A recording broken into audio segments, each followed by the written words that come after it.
Seorang kakek berinisial M, 50, di Kampung Tangari, Desa Lani, Kabupaten Pangkep, Sulsel ditemukan tewas, Rabu, 4 September 2024. M tewas usai ditebas oleh kerabatnya sendiri berinisial MT, 25. Kasat Reskrim Polres Pangkep AKP Prawira Wardani membenarkan kejadian tersebut. Ia mengatakan kejadian ini terjadi pukul 9.30 waktu Indonesia Tengah. Telah terjadi penganiayaan lelaki MT, 25, yang mengakibatkan kematian terhadap korban yaitu laki-laki berinisial M, ujarnya. Wardani mengungkapkan, pelaku dan korban sebenarnya masih ada hubungan keluarga, yakni kakek dan cucu tapi bukan kakek langsung, namun hubungan keduanya sangat dekat. Video proses penangkapan pelaku pun juga tersebar di sejumlah media sosial.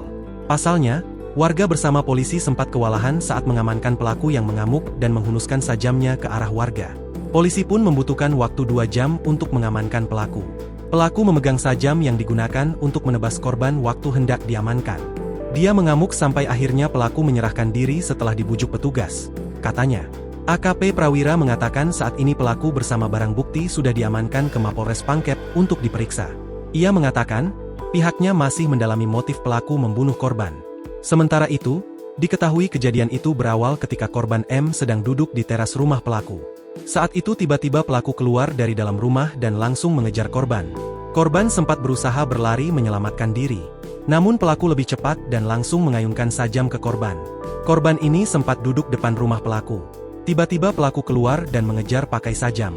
Pelaku menebas korban di bagian kepala dan pundak. Tutupnya. Download Tribun X sekarang. Menghadirkan lokal menjadi Indonesia.